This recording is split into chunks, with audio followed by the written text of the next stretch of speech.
your space. Tune in to Twin Cities Pride Amplified every Saturday at 3 p.m. on AM 950, the progressive voice of Minnesota. Supporting the best local and independently owned restaurants in the Twin Cities has never been easier. You'll find an expansive list of local dining options at eatlocalminnesota.com, from classic American comfort food to authentic flavors from around the world. Specializing in Szechuan and Peking cuisine, the Great Wall Chinese restaurant has been a local favorite since 1981. They offer one of the most extensive menus in the Twin Cities. Favorites include the sesame chicken, imperial beef, and Peking duck. The Great Wall restaurant is located off 45th and France, with takeout available too. More at greatwallrestaurant.us. Nightingale on 26th and Lyndale is the ultimate venue for unforgettable gatherings. Whether big or small, your event will be a hit with delicious food and drinks served in a warm and inviting atmosphere. Plus, Chef Carrie's special creations add that extra touch. Craft cocktails, curated drinks, and a diverse menu make Nightingale perfect for any celebration. More at nightingalempls.com. End-of-life decisions are not easy to make. Hi, I'm Mary T. of Mary T. Hospice Care. It's important to make sure that this difficult time is meaningful and comforting to you and your loved ones. Our hospice team provides an individualized program of physical, emotional, spiritual, and practical care so your loved one is comfortable and not in pain. At Mary T. Hospice, we understand that choosing the right hospice care provider can be overwhelming, but we're here to assist you. Learn more today at marytinc.com. Hey, Cudahy to all my friends and relatives in four directions. This is Robert Pilot of Native Roots Radio presents I'm Awake. I'm here to ask you for your support. Finding honest Native-centered news is not easy, but with your support, we're able to provide accurate information about Standing Rock, Line 3, treaty violations, and COVID-19 in our Native communities. Please visit Native Roots Radio Network on Patreon and donate if you can. That's Native Roots Radio Network on Patreon. Pinigigi, and thank you for your support.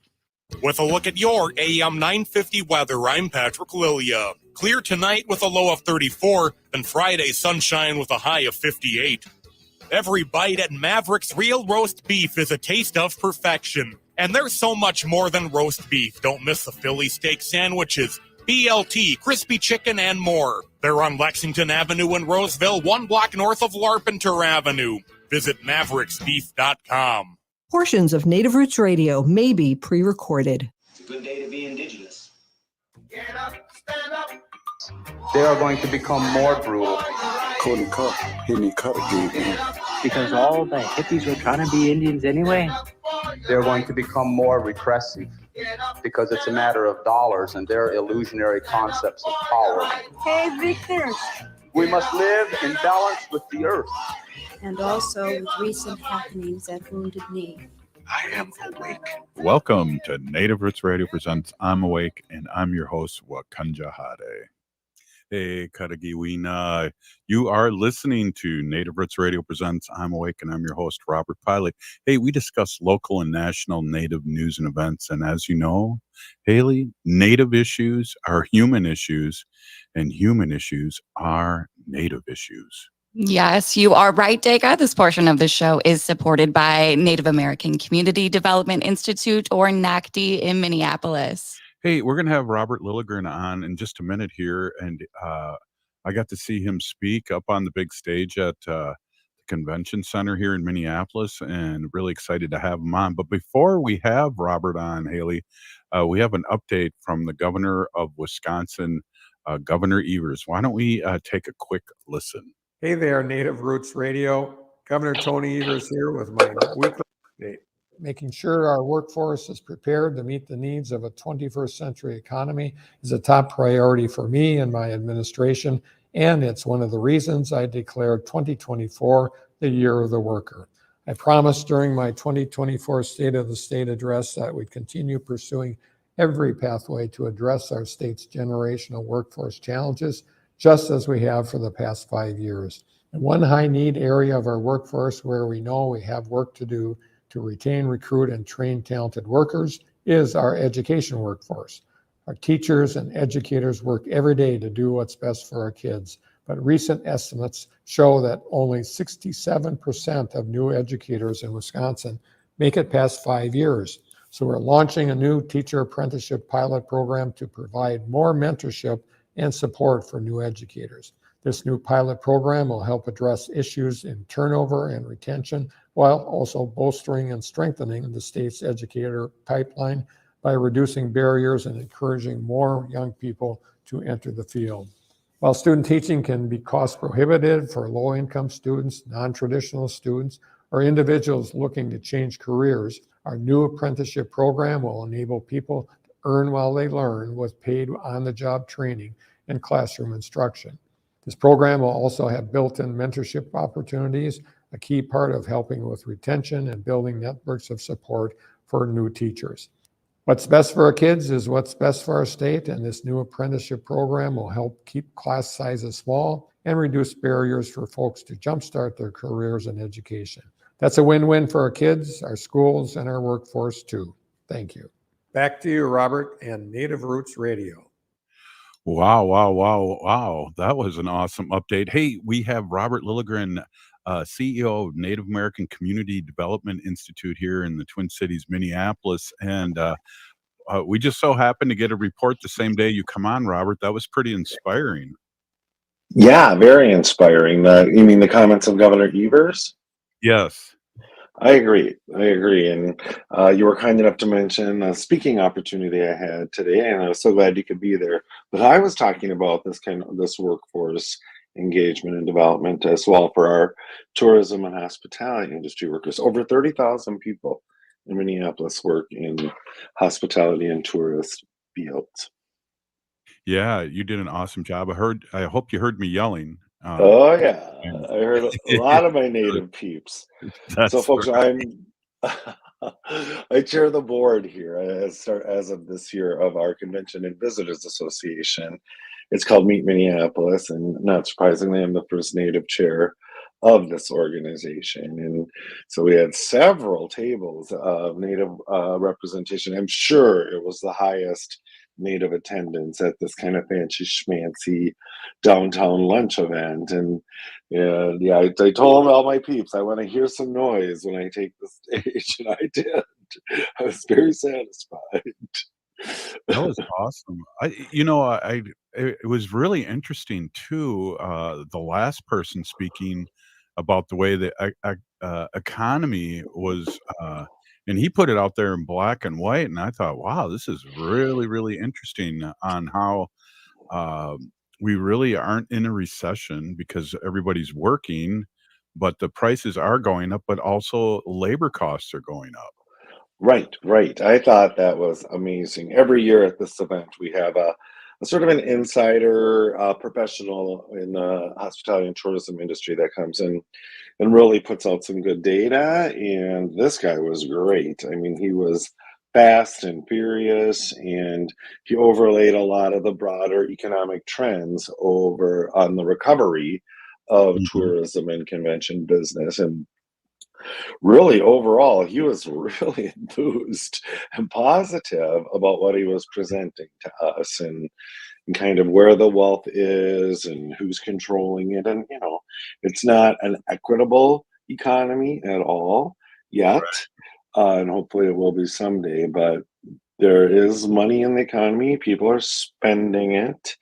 And he talked about the impact of the pandemic on individuals and household incomes and resources and savings. And he made the correlation that Americans through the pandemic era saved, literally put into savings, $1.5 trillion. And the total of the federal COVID support to individuals and households was $1.5 trillion. So people didn't have anywhere to spend that money, so they tended to save it. And now it's in a more regulated way being reintroduced into the economy, especially the travel economy. I don't want to get too deep into this, but 20 years ago that he talked about the Gen, what are we again? The Gen, we're boomers, my friend, but he was talking about right. Gen X, right? No, but poser, you Gen X poser. That's right. Hey, so the boomers were not the big spenders 20 years ago, and now they are, and they have most of the wealth. And I thought that was really interesting because a lot of the things that are happening and that have to do with your organization is that we have a lot of people spending money on trips and vacations and going places. That's true. And the organization being Minneapolis, not Native American Community Development Institute, but you're right. And it was really interesting that 20 years ago, Gen Xers were actually outspending boomers, but now that's totally been flipped on its head.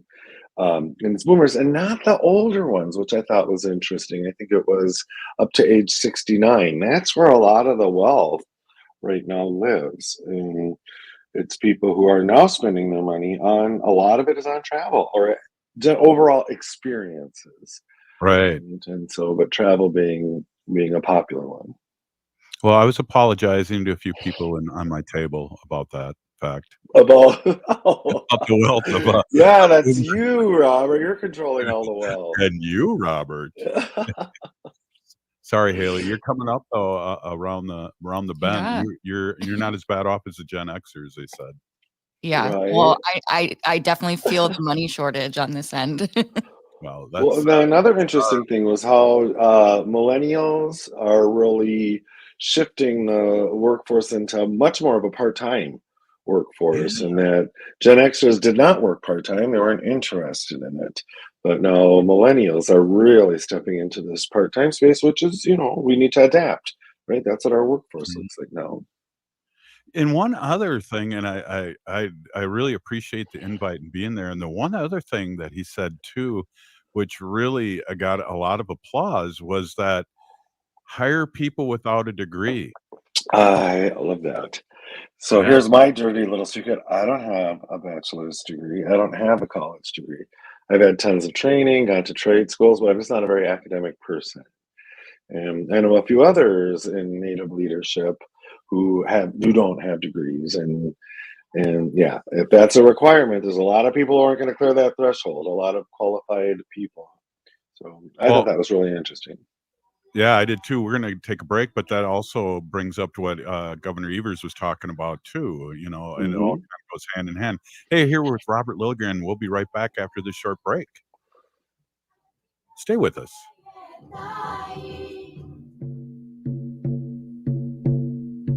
When we heal from our traumas, when we face our fears, let go of our addictions, when we relearn our values, when we live our teachings, respecting our elders, cherishing and honoring our children, when we honor and take care of our spirit, there will be no room left for sexual violence. Sponsored by the Minnesota Indian Women's Sexual Assault Coalition.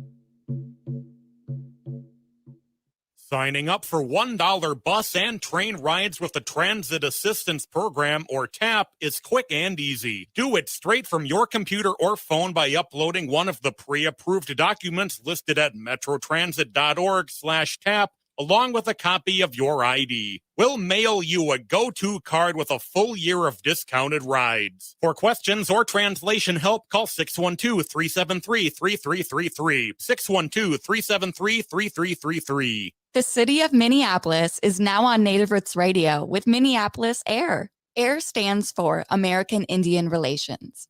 Guest host Christine McDonald talks to people about important things affecting the city's Native communities. Minneapolis AIR dives into topics like public safety, public health, elections, and so much more. Tune in to Minneapolis AIR on Native Roots Radio from 5 to 6 p.m. on the second Wednesday of every month, right here on AM 950. February is AM 950 Listener Appreciation Month. We can't run the station without you, and we wanted to show you how much we appreciate you listening to us. How it works is pretty simple. Throughout February, we'll ask you to like posts on Facebook, sign up for our e-newsletter, and call into the shows. When you do, you'll have a chance at winning prizes like gift cards to restaurants, tickets to our listener appreciation events, and much more. It's our way of thanking you for being a listener to AM 950. You are appreciated. Thanks from everyone at the Progressive Voice of Minnesota, AM 950. Hi, I'm Jane Fonda, and you're listening to Native Roots Radio. And we're back to Native Roots Radio presents I'm Awake, and this is Robert Pilot. This portion of the show is supported by All My Relations Arts and their current gallery exhibit, Okisi, in partnership with the American Swedish Institute, running now until April 13th at 1414 East Franklin Avenue, Minneapolis. Wow, good read there, Haley. Hey, we're here with Robert Lilligren, CEO of Native American Community Development Institute here in Minneapolis, Minnesota, the Twin Cities. And Robert, I just wanted to kind of revisit that. We just talked at the very end there about having a degree. I just know so many people, and the big thing for me when I was a teacher, a lot of people were in the education business were really pushing degrees as opposed to maybe carpenters or bricklayers. Trade school. Right, trade school. Here we are, years later, and we don't have enough tradespeople. Right. No, you're exactly right. And, just towards the end of last year in the state of Minnesota, our governor, through executive order, eliminated the requirement for college degrees for like 75% of state jobs. And that will just open up those jobs to a whole new pool of candidates. And, for me, this goes to kind of equity and hiring and things. And if the people who are making the rules about hiring are trying to make rules that reflected them and their, histories and their, privileges, it's going to look a certain way, right? But if you open it up, you're going to find people that may be qualified in ways that you didn't even understand or acknowledge. So I think this is an exciting development. And as someone who went to at least 2 different trade schools, I'm a big advocate for trade schools and for reestablishing those paths. I'm sure through your career in education, Robert, you've seen some of that trade school pathway be dismantled, right? Because everyone was so committed to a college track. And now I think we need to kind of go back to a range of opportunities. Yeah, and my class, film and video, and then also I taught music too, was on that track. Sure. And it was crazy because it seemed like for a period of time that we had a lot of our college educated brothers and sisters or former students that were working at a bank for $14 an hour, where they were crying for bricklayers to make $40 an hour after 6 months of technical school. And so that was crazy, and with the big debt. Right. Nope, it is crazy. And you see the trades now, and especially working, with unions and things, they understand it. They need to be recruiting workers. They need to be diversifying their ranks. And so they're trying to establish these strategies that will get people into these skilled work people. And it's encouraging to see, but it's happening very slowly. Yeah, it is. It is. Wow. So that was a really cool and interesting day. Minneapolis is, when I ever read bad things about Minneapolis, they're from people that don't live in Minneapolis. And I think Minneapolis has really made a big rebound since COVID and George Floyd. I know things aren't going to be the same, but, I feel like Minneapolis is on a big rebound, and today proved it by a lot of statistics, especially by that last speaker. But I also want to talk to you a little bit about what you had to say, and what is the definition, and how can we support here in Native Roots Radio, or just around Turtle Island? How can we support not only Native businesses, but Native tourism? Right. So that's a big priority of mine for my year as chair of this organization, is to really lift up opportunities for Native tourism in the city of Minneapolis, in our region here, the Twin Cities region, and in our state. And it's just kind of an interesting challenge here in the city. And there's fairly robust infrastructure around Native tourism that tends to be government to government, specifically state government to tribal governments. And so when you have a city like Minneapolis, where there isn't a sovereign nation that occupies these lands. How do we lift up native tourism here when, we have such a convergence, a density of native interests? For millennia, this was an important cultural place. We have two rivers that converge here, the Mississippi and the Minnesota. We have sacred places like Spirit Island and others, Wakan Teepee right on the river.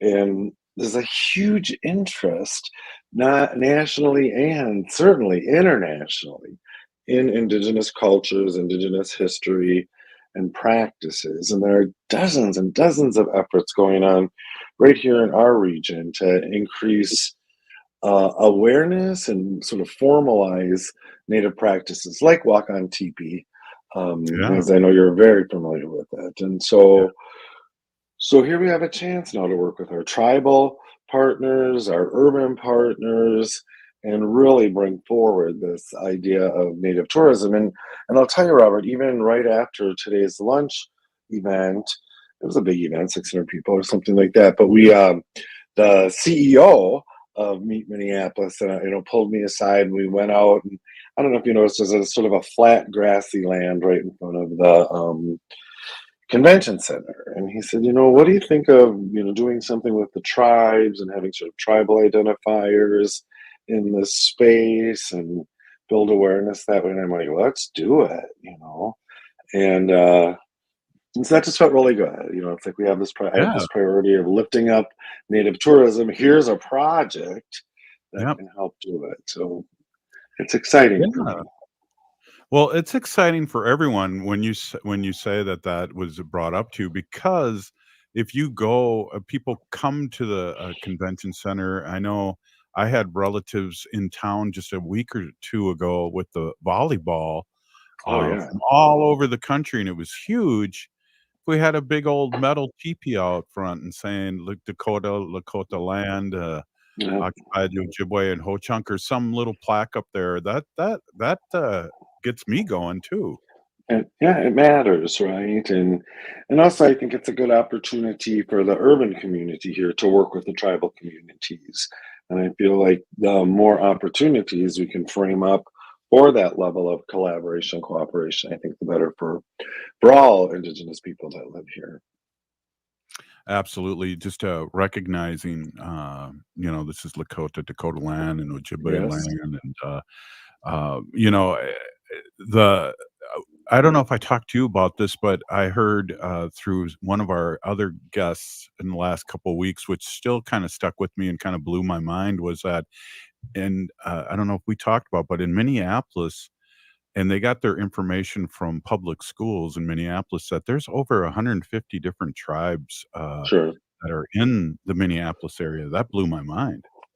Yeah, it doesn't surprise me. I know a lot of the organizations that we collaborate with have dozens and dozens of tribes represented, and that starts to get to some of the challenges of how to sort of organize and an urban Indian community. And in the state of Minnesota, we have 11 federally recognized tribes, some communities as well, and we have our infrastructure on the Minnesota Indian Affairs Council, which is a piece of our state government, but that is still so very, very much government to government, right? So if you're talking about 100 plus tribal citizens that live here, that's leaving out a significant amount of the population, the native population, who doesn't have a government to government relationship within our state.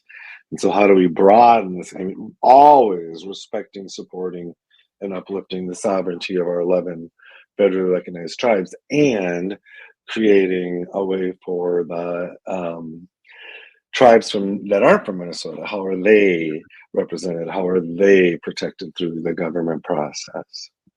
Yeah, and I know in school, like with the groups that the funds that could happen, you just had to, if you were and it was different in St. Paul, I think, than in other parts of the country. But if your grandmother or grandfather were enrolled, you could get the services, and you didn't have to have IDs saying that you were enrolled at another tribe. We just had to prove it and get the services out there, whether it's Indian Ed or field trips or money paid for, or sports or things like that. That all the tribes can, tribal members from different tribes can do, and so hopefully something like that, city-wise or state-wise, can be worked out too. Just the kind of the proof of lineage and Right. Yeah. And that's huge, right? And we've also had these conversations, and I'm not an education person. I know you are, and but as resources come in that support Indigenous people, Native American people, there are pipelines that's funding and resources that specifically support American Indian students. But then we have Indigenous people from south of the border, and so it kind of complicates that conversation. Are these families and students eligible for some level of support as well? It's Hey, Robert, complicated. can you stay on another segment? Sure. Mm-hmm. Yeah, that'd be great. I feel like we need to talk a little politics here in the next segment. Hey, we're with Robert Lilligren, our friend, and glass ceiling breaker, as I saw today. And we're going to be talking a little politics here and finishing up with Robert. Hey, this is Native Roots Radio presents I'm Awake, and we'll be right back after this short break.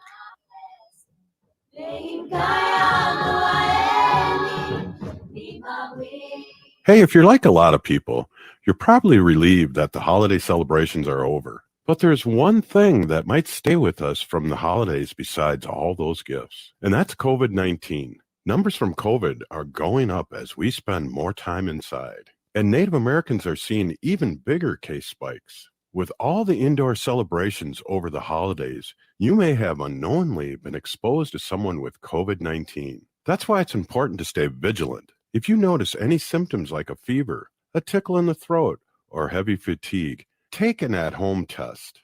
They're still free and can be ordered at sayyeshometest.org. If you do test positive, you're eligible for free treatment, and no health insurance is required. Visit health.state.mn.us to connect with providers and receive your treatment. Let's make 2024 the healthiest year ever, securing a brighter future for our Native community. Life can be hard. Sometimes it feels like there's no answers, like there's no way out. Hennepin County's COPE Mobile Crisis Response is here to listen and help you find a way through whatever is going on in your life. Call 612-596-1223 for no-cost crisis support anytime, anywhere in Hennepin County. That number is 612-596-1223. J&S Bean Factory is a Native-owned, community-supported, cozy, artsy coffee shop which offers roasted on-site beans, live music, and baked goods. Relax in the beautiful outside patio. City Pages writes, voted top 10 coffee shops. Tucked into a quiet corner of St. Paul's Highland Park neighborhood, this coffee shop roasts beans on-site from the best coffee-growing countries in the world. Located at 1518 Randolph Avenue, St. Paul. The good stuff. All My Relations Arts presents Okizi. Okizi means to heal, and the exhibition highlights the healing power of cultural revitalization for Native communities. Okizi showcases prints, mixed media, textiles, beadwork, digital collage, and glass sculptures by Native American and Sami artists. It explores Indigenous communities' active healing efforts through language revitalization, land back movements, and embracing traditional knowledge. Visit All My Relations Arts to experience Okizi through April 13th. More information at allmyrelationsarts.org. Minnesota has the only original wolf population in the continental United States. And 80% of Minnesotans believe the wolf should be protected. Howling for Wolves is asking Minnesotans to respect our true wildlife manager, the wolf. Their survival is critical to our ecosystems, our communities, and even our economy. As highly intelligent animals with strong social bonds, Minnesota wolves deserve to be protected and admired. Learn more at howlingforwolves.org. Let's live and let howl. Are your remote workers putting your company at risk? Not sure what steps to take to secure your data? Hi, Mark Sommerfeld from Rymark. The Rymark team is guiding our clients through these difficult times. In fact, demand has been so high, we created an easy-to-follow guide with the 5 steps to securely work from home. It's yours free. Download our 5 steps to securely work from home now at rymarkit.com or call 651-328-8900 for a no-cost how-to discussion. With a look at your AM 950 weather, I'm Patrick Lilia. Clear tonight with a low of 34, and Friday sunshine with a high of 58.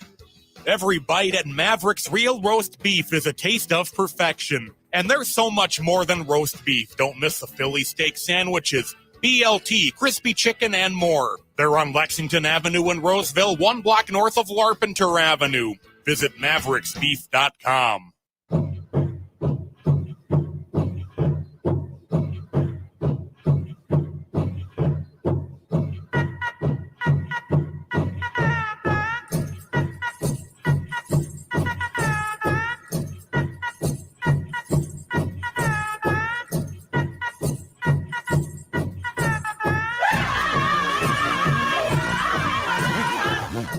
Welcome back to Native Roots Radio presents I'm Awake, and this is Robert Pilot. This portion of the show is supported by the Minnesota Indian Women's Sexual Assault Coalition. A great sponsor and a great organization. We really, one of the first sponsors 7 years ago of Native Roots Radio. Hey, we're here with Robert Lilligren, Native American Community Development Institute here in Minneapolis, the CEO and president, among many other organizations. We always joke about the 18. I think it just turned to 19, didn't it, today? I think it's 17. I think we're at 17. And we like to catch up, and it was funny. Last week, Robert, I don't know if you knew this, but I was outside of McDonald's with their Wi-Fi doing a radio show, and I felt like, wow, we were on a roll. I hated to cut you off, but there's a lot going around nationally and locally. Super Tuesday's coming around the corner. Trump seems to be getting more and more votes as it goes. But if you do the math, with Nikki Haley's taken some of that, and some of it might come Democrat, but then we also have our own issues with people that aren't voting, and poor Dean is only getting 2% of the vote. Right. So, and here in Minnesota, Tuesday night was caucus night. Did you have your caucus? Yeah. So I couldn't this week, but I normally do. Sure. And I did caucus, but I haven't done it for 10 years, maybe. I used to do it every year or every cycle, but I needed a little break. So that'll be interesting. But yeah, so we have so much movement in the presidential race. You know, we have the Supreme Court that has now agreed to hear Trump's immunity case. And that's a bit of a concern. And there's been lower courts that have said he's not immune. And of course, Trump's argument is that anything he calls discharging presidential duty while he was a president, including inciting an insurrection on January 6th, he is immune to prosecution. So several other lower courts have kind of laughed that out of court. Now the Supreme Court has agreed to hear it. You know, they can slow roll this, so there wouldn't be a decision handed down until after the election. And I kind of feel like the Supreme Court is slow rolling us right into a dictatorship. Yeah, some of the response to it early on, before the Supreme Court said that they were going to take this on, is like, well, that means Biden could maybe even do something before, if he loses the election and puts Trump into jail or something. I mean, it's ridiculous and crazy. Well, right. Or what the lower court judge asked is, if Joe Biden directed the SEAL teams to take out a political enemy, is he immune? And essentially Trump's lawyer said, yeah. So that makes people start to think what Joe Biden could do and get away with while he's still president. So, I mean, it's a ridiculous case.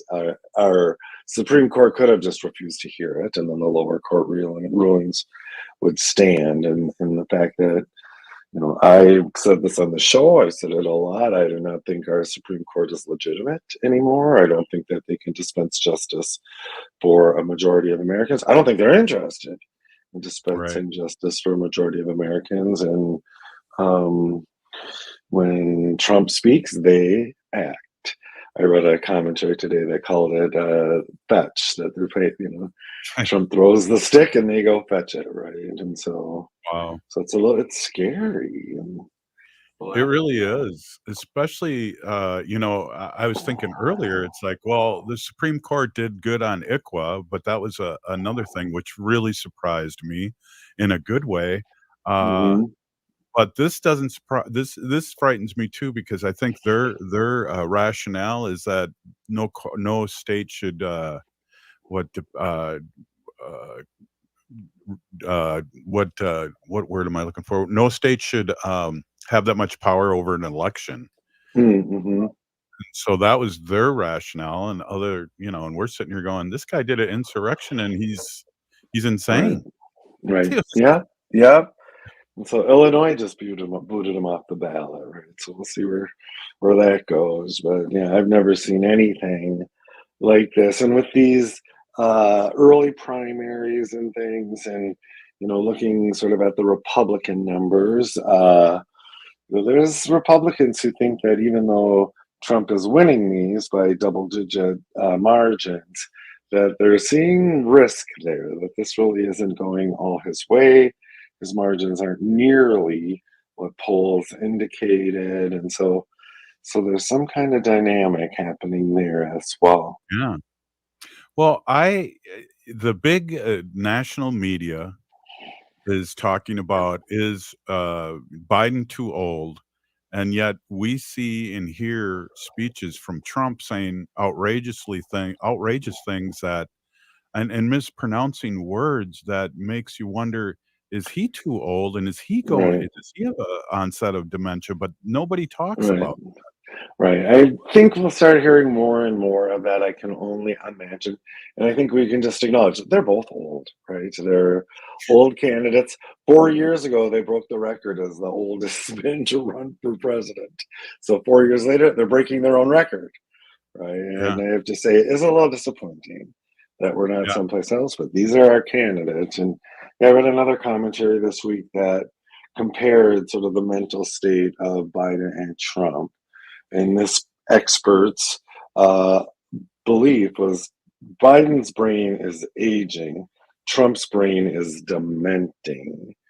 And with each sort of public appearance, it can track the deterioration in his mental state. And so I guess you have to pick which old man do you want to be, have his finger on the, nuclear codes and be the, be running this country. Yeah. Well, and this country is so racist. One of the biggest problems that I see with Biden is that people are racist towards his vice president, thinking that he's old, that she's going to end up being president. And I'm like, give me a break. We went through hell with Trump.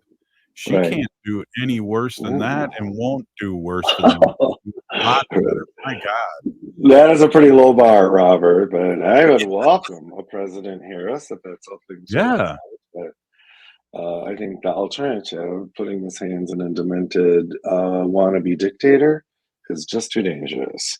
And we'll have to all figure out how to join hands and get into the voting booths in November. And looking at Michigan and their primary race, and of course they had a protest vote, right? There was a movement to vote undecided as a protest vote for the Biden administration's positions on the Israel. Yeah.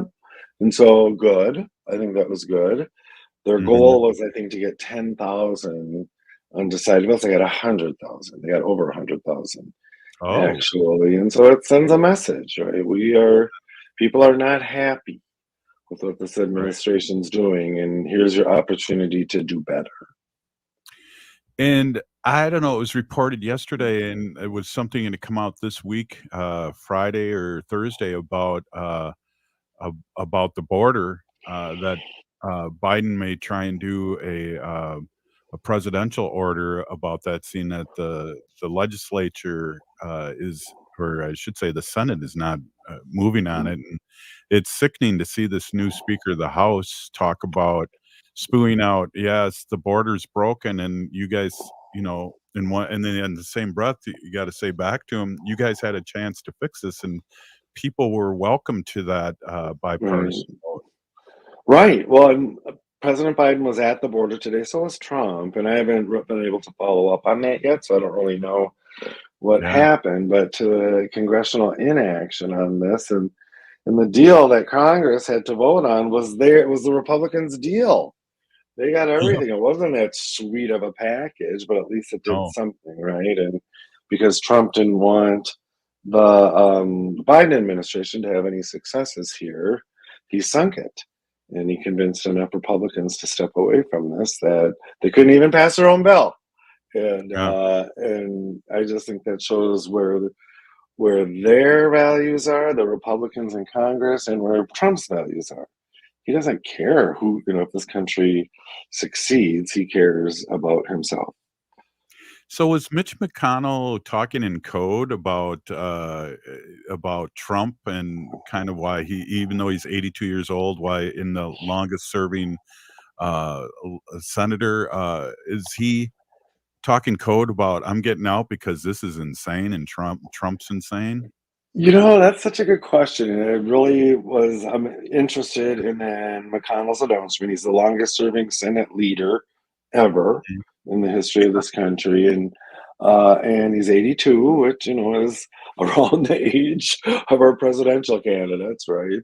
And so I kind of viewed it as, by him, well, first off, he's been having challenges, right? We've seen him freeze up in public twice, which is really terrifying to watch. And also, he's mitigating the criticisms that Trump is too old, and I guess in some ways that Biden is too old to run for office by stepping aside.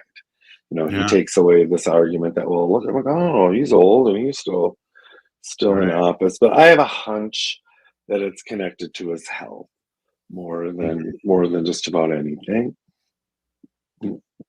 But you mentioned Congress as well, and one of the things that has me losing sleep and pulling my hair out is this inability for Congress to do their basic job and approve a budget, right? And so it's shredding confidence in the U.S. economy. It's lowering our credit ratings with the bond ratings with the bond houses, which means money costs more money. And so that hits the taxpayers right in the bottom line.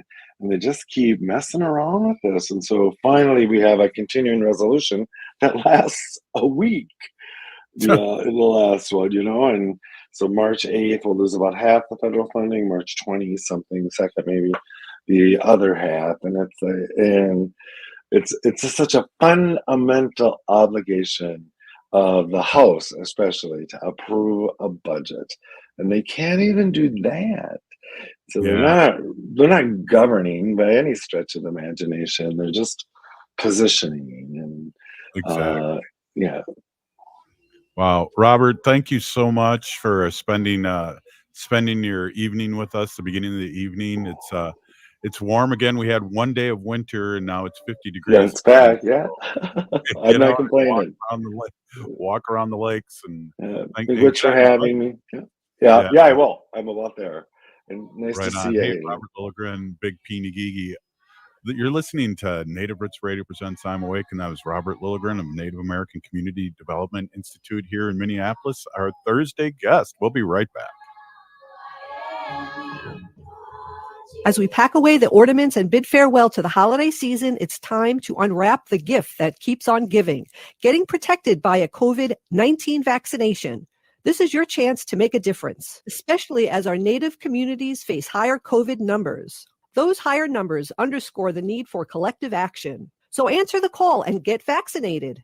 The latest vaccines are not just authorized, but they're proven effective against the current variants. This is extra protection, even if you've already had previous vaccines, since previous vaccines will eventually wear off. Plus, the new shots are FDA approved for ages 6 months and up.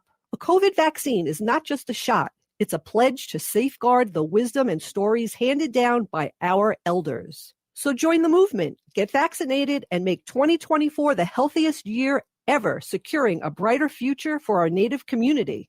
For more information, including details about clinics offering free vaccines, visit vaccines.gov. The city of Minneapolis is now on Native Roots Radio with Minneapolis AIR. AIR stands for American Indian Relations.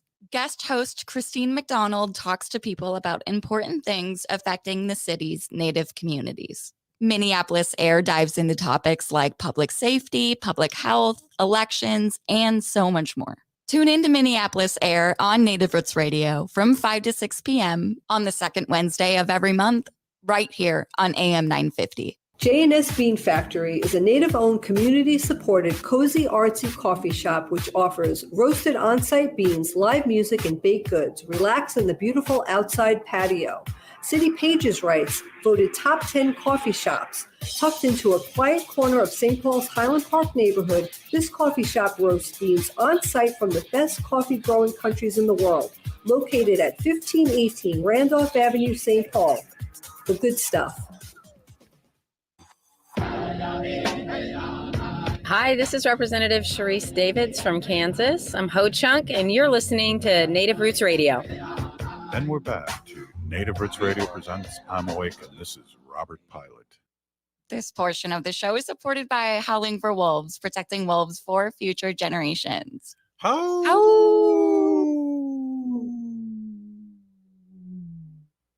good one. Hey, one in a row. Hey, that was awesome to have Robert Lilligren on, and what work he does in the community. Just it amazes me. It totally amazes me. So we're lucky to have him on and talk about a few things each week, and we're really lucky to have all our guests, and especially the regulars, right? Oh, absolutely. Yeah, I love when Robert Lilligren comes on, and it's always funny to joke about all of the titles that he has. Very prestigious. Exactly. So yeah, before I forget though, I want to give a big birthday shout out to one of our friends. I know you know her quite well, Amy Lone Tree, Ho Chunk Nation citizen. Happy birthday, Amy. Another Pisces birthday. I got a shout out there, but there's a story here that I don't think we've talked about yet, Robert, on Native Roots Radio. And this came out a couple days ago. It's actually right here in Minnesota, a story here in Minnesota. A 12-year-old piano prodigy here from White Earth Nation, Jamie Little Wolf, has taught himself to play piano on his little sister's toy piano growing up. And the article that I was reading, it just sounds like Jamie is so talented and has already taught himself Beethoven songs of classical music on the piano. He's only 12 years old. So Jamie, just a huge congratulations. Keep making music. That's really amazing. Yeah, definitely. You're coming in and out a little bit all of a sudden, Haley, and freezing. That's a boomer.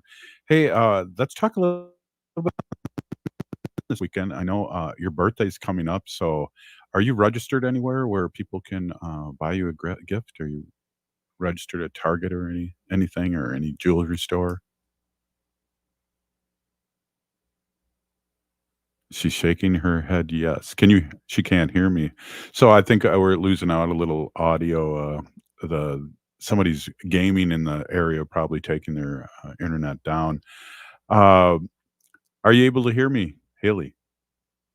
Okay, she's not. So I have to do the show by myself. I'm just going to really talk about the play that we're going to go see starting March 2nd through the 9th. And we had a guest on a couple of days ago about the play Bear Grease, and it's written by Crystal Lightning, and she's Cree, and MC Red Cloud, aka Lightning Cloud. Bear Grease is a Treaty 6 indigenous twist on the classic musical Grease, featuring an all-indigenous cast. This hilarious twist of the 1978 classic remains the beloved musical as culturally relevant and indigenous humor and pride.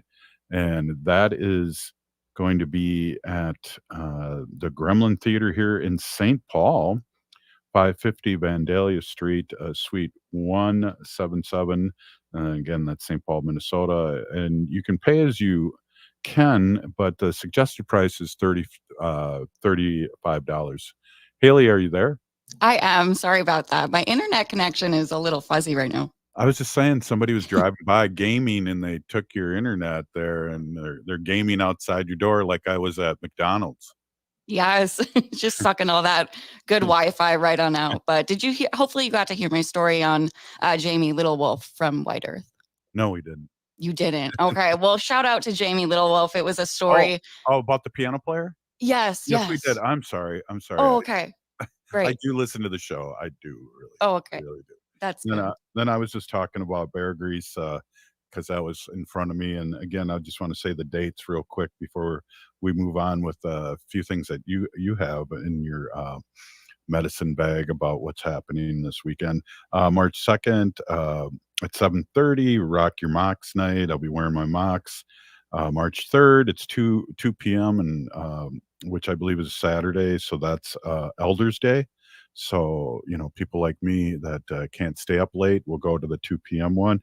Then they swing and start again at March 7th, Auntie's Night, March 8th, Native Bling Night, March 9th, Youth Day. That ought to be good. And then March 9th at 7:30, 1950s costume contest. And again, I will dress up like I was, in the big aim fight down in Standing Rock or wherever. But so, Haley, can you hear me? What else do we got going now that I've exhausted the new Native Theater Bear Grease play?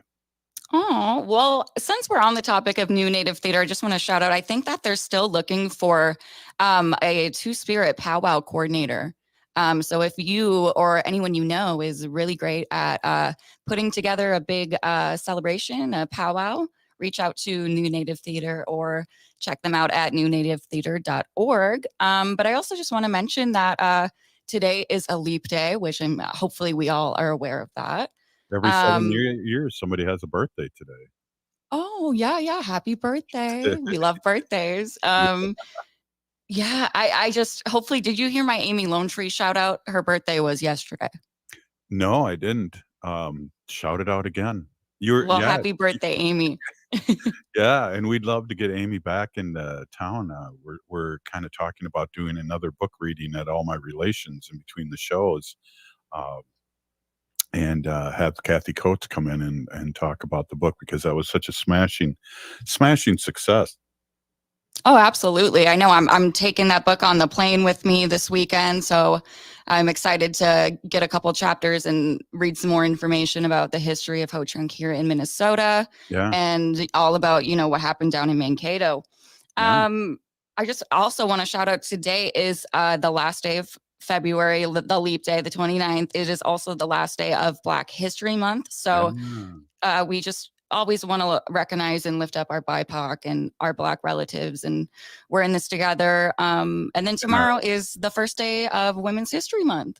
And I want to give a shout out to the Afro-Indigenous people who call themselves that because they're have, like you said, the BIPOC people, and then we got I don't know, here in this house and in New York, every day is Women's Day, so that's good that everyone else is celebrating that.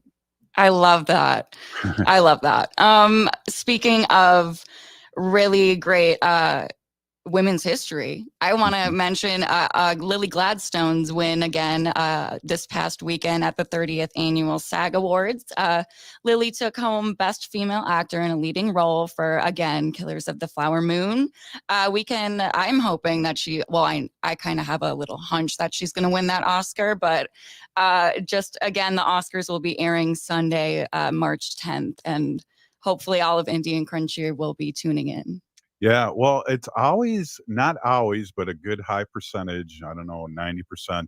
If you win the Golden Globes, you're more than likely going to win an Oscar. It's a prequel to that, and she won the Golden Globe, so we'll be looking forward to that. And I got to watch that movie again. It's on Apple TV. I have to sit down. It's 3 hours and 30 minutes, but it flies by, and now that it's on TV, you can take a pause. And especially in the beginning, it's pretty horrific. The first 20 minutes of the movie, with all the murdering of Native Americans in cold blood. So you have to be in a good spiritual mind and place to be able to watch that. Yeah, I agree. Yeah, definitely have some support watching that show. It can be a little triggering for some. I know also one of Lily's films that I really enjoyed was The Unknown Country. And that talked about her. I know in that movie, her character was actually working in Minneapolis, and they mentioned Minneapolis in that film quite a bit. Well, and as you know, Haley, we're really proud here in Minneapolis because we have one of the most thriving urban Native communities in the country here. Not the biggest, but one of the most thriving. And we're really happy to be part of that. And, you know, everywhere we go, we see a Native and an eagle. Ho-wah. That's so true. That is so true. Always, I heard something the other day. It was, keep your head up. If not, you won't see the eagles. Yeah. Well, and if you're like me, sometimes I think I saw an eagle, but it was not. You know. Oh, yeah. But I got the binoculars out and the phone. And hey, want to give a big shout out to Robert Lilligren. I want to give a shout out to Wendy Pilot, who's listening and who gave me a big yes about that. What I said about every day is Women's Day, and I just want to say we're still here. We are the 7th generation. And free Leonard Peltier. Now.